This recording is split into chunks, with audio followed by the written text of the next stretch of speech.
नमस्कार, आप देख रहे हैं हमारा डिजिटल प्लेटफॉर्म और मैं हूं आपकी अपनी गरिमा। आज हम बात कर रहे हैं उस नाम की जो इन दिनों आस्था, प्रशासन और सरकारी प्रोटोकॉल तीनों के बीच खड़े असहज सवालों की वजह बन गया है। मामला है उत्तर प्रदेश के बहराइच पुलिस लाइन के परेड ग्राउंड का, जहां एक कथावाचक को न सिर्फ मंच दिया गया दोस्तों, बल्कि गार्ड ऑफ ऑनर और सलामी भी दी गई। नाम है उनका पुंडरीक गोस्वामी। जैसे ही इस आयोजन का वीडियो जो है वो सामने आया, सोशल मीडिया से लेकर के प्रशासनिक गलियारों तक एक ही आवाज और एक ही सवाल गूंजने लगा कि क्या पुलिस ने अपनी सीमाएं पार कर दी और आखिर पुंडरीक गोस्वामी है कौन जिनके लिए परेड ग्राउंड का इस्तेमाल कर लिया गया। पुंडरीक गोस्वामी दरअसल दोस्तों वृंदावन के एक नामी कथावाचक माने जाते हैं और खुद को गौड़िया वैष्णव परंपरा से जोड़ते हैं। समर्थकों के मुताबिक वे महज 7 साल की उम्र से ही भागवत कथा सुना रहे हैं। सिर्फ इतना ही नहीं दोस्तों, उनके परिवार की पिछली 38 पीढ़ियां लगातार भागवत कथा वाचन की परंपरा से जुड़ी रही। यानी पुंडरीक गोस्वामी को एक ऐसे धार्मिक परिवार का उत्तराधिकारी बताया जाता है जहां कथा और शास्त्र पीढ़ी दर पीढ़ी विरासत की तरह चलते आ रही है। पुंडरीक गोस्वामी का जन्म 20 जुलाई 1988 को वृंदावन उत्तर प्रदेश में हुआ था।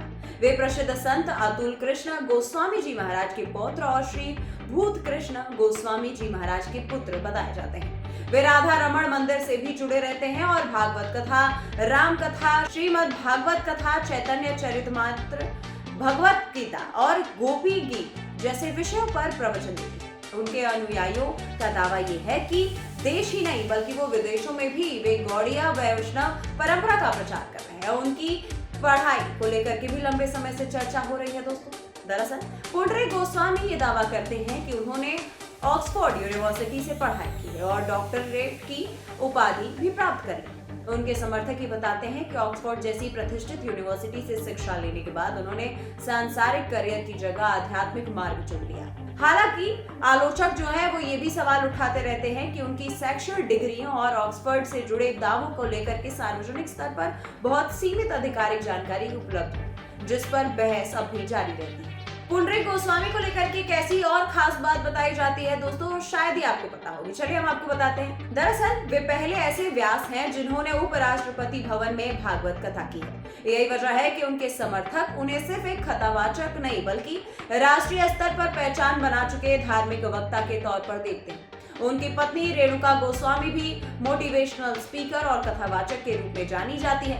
अब बात करते हैं उस पहलू की जो आम लोगों की सबसे ज्यादा जिज्ञासा बनती है, उनकी कमाई और उनकी नेटवर्क। दरअसल आपको दोस्तों हम बताते चले कि पुंडरीक गोस्वामी की संपत्ति को लेकर के कोई भी आधिकारिक आंकड़ा सार्वजनिक रूप से नहीं, लेकिन धार्मिक कथा, आयोजन, दक्षिणा, दान और सोशल मीडिया से होने वाली आमदनी को देखते हुए उनकी कमाई लाखों में बताई जाती है।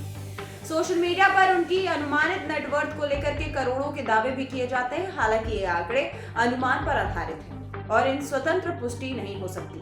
दरअसल दोस्तों अगर हम विवादों की बात करें तो पुंडरीक गोस्वामी का ये जो नाम है वो पहली बार चर्चे में तो नहीं आया। इससे पहले भी उनके बयान, शैली और धार्मिक मंच की आधुनिक प्रस्तुति को लेकर के सोशल मीडिया पर बहस जो है वो होती रही।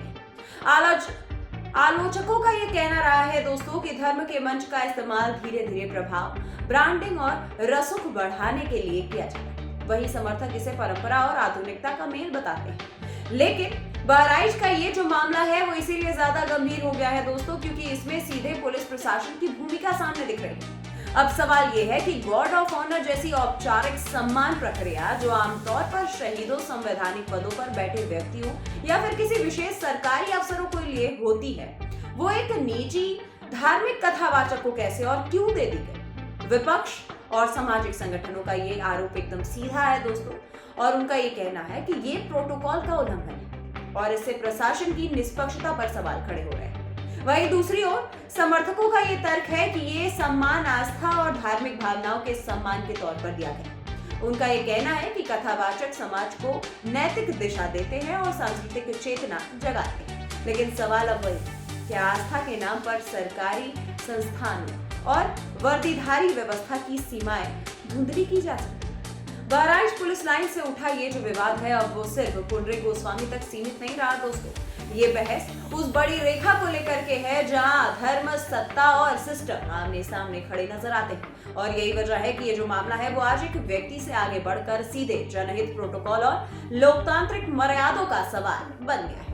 आपकी इस पूरे मामले पर क्या राय है? आपको क्या लगता है कि पुंडरीक कैसे कथावाचक है और उनकी आपने कौन कौन सी कथाएं सुनी है? कमेंट करके जरूर बताइए। मिलती हूँ मैं आपसे अगले वीडियो में, तब तक के लिए नमस्कार।